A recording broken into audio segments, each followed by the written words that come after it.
leave faint, unintelligible whispers in the background. Imagine a world where the very fabric of reality bends to the will of those in power, where words lose their meaning, and truth becomes as malleable as clay in a potter's hands. Now, ask yourself, in such a world, what does it truly mean to be a good person? Welcome, brave seekers of truth, to a journey that will challenge your perceptions, awaken your critical mind, and perhaps transform the very way you navigate our increasingly complex world. We're about to begin an exploration of one of the most profound paradoxes of our time, one that the visionary George Orwell warned us about decades ago, yet feels more relevant now than ever before. As we hit the road on this journey, imagine reality as a vast hologram, each fragment containing the whole. Your thoughts, like laser beams, interact with this holographic field, shaping the very fabric of your experience. This isn't mere metaphor. Quantum physics suggests that observation affects reality at its most fundamental level. But before we dive deeper, I want you to take a moment. Close your eyes if you're in a safe place to do so. Take a deep breath in and out. Feel the weight of your body, the rhythm of your breath. As we journey together, remember, you are both the hero and the narrator of your own story. Your awareness, your choices, they matter more than you might realize. Let's begin our spiral by stepping back in time to the world of George Orwell, a man who, through his experiences in the Spanish Civil War and his keen observations of totalitarian regimes, saw a dangerous path humanity could take if we weren't vigilant. In his seminal works, 1984 and Animal Farm, Orwell painted a chilling picture of a future where truth is not just hidden, but actively distorted, where language itself becomes a tool of oppression. He called it Newspeak, a language designed to limit the range of ideas that could be expressed. But here's the question that should give us pause. Are we living in Orwell's prophesied future right now? To answer that, we need to spiral deeper into the very nature of truth itself. What is truth? Is it objective, unchanging, waiting to be discovered? Or is it subjective, shaped by our perceptions and beliefs? Philosophers have grappled with these questions for millennia. Plato, in his allegory of the cave, suggested that most of us might be living in a world of shadows, mistaking them for reality.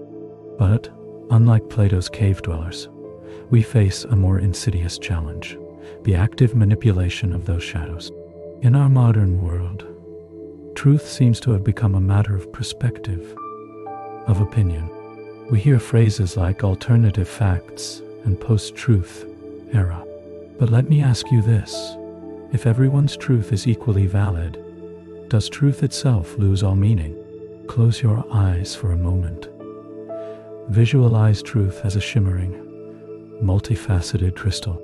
As you rotate it in your mind's eye, different facets catch the light, revealing new perspectives.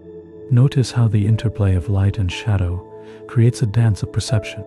This crystal, your personal truth, is both solid and ever-changing, just as Orwell's warnings remain fixed yet continuously evolve in relevance. Now, let's spiral even further into the very mechanics of how truth is manipulated in our world. It's not just about lying. It's far more subtle and pervasive than that. Consider the role of language. Orwell understood that by controlling language, you could control thought itself. Today, we see this in action through carefully crafted narratives, spin, and framing. A freedom fighter to one is a terrorist to another. A tax becomes a contribution, but it goes beyond words. In our digital age, we're bombarded with information, much of it algorithmically curated to reinforce our existing beliefs. We live in echo chambers, where our views are constantly validated, rarely challenged. And here's a thought that might unsettle you. What if I told you that right now, As you listen to this, you're being influenced in ways you might not even be aware of. Consider this: every word you hear, every image you see, ripples through the quantum field of your consciousness. These ripples interfere, creating patterns that shape your perception of reality. Now, imagine those who understand this process using it to orchestrate the very thoughts you believe are your own. This is the essence of Orwellian manipulation, not just of language, but of reality itself. So we return to our question about truth. In a world where language is weaponized, where information is curated, where reality itself seems malleable, how can we possibly discern what's true? The answer, I believe, lies not in finding an absolute unchanging truth, but in developing our capacity for critical thinking, for questioning, for remaining open to the possibility that we might be wrong.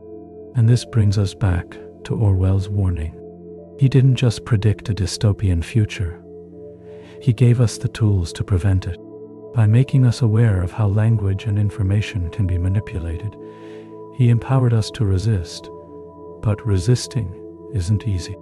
It requires constant vigilance, a willingness to question our own beliefs, and the courage to stand up for what's right, even when it's unpopular. Let me share a personal story. This experience taught me that being a good person in a world of manipulation isn't about always knowing the absolute truth.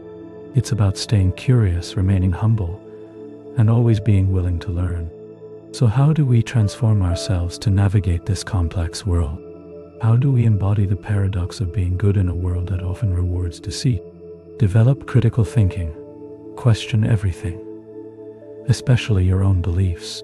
Seek out diverse perspectives. Learn to identify logical fallacies and cognitive biases.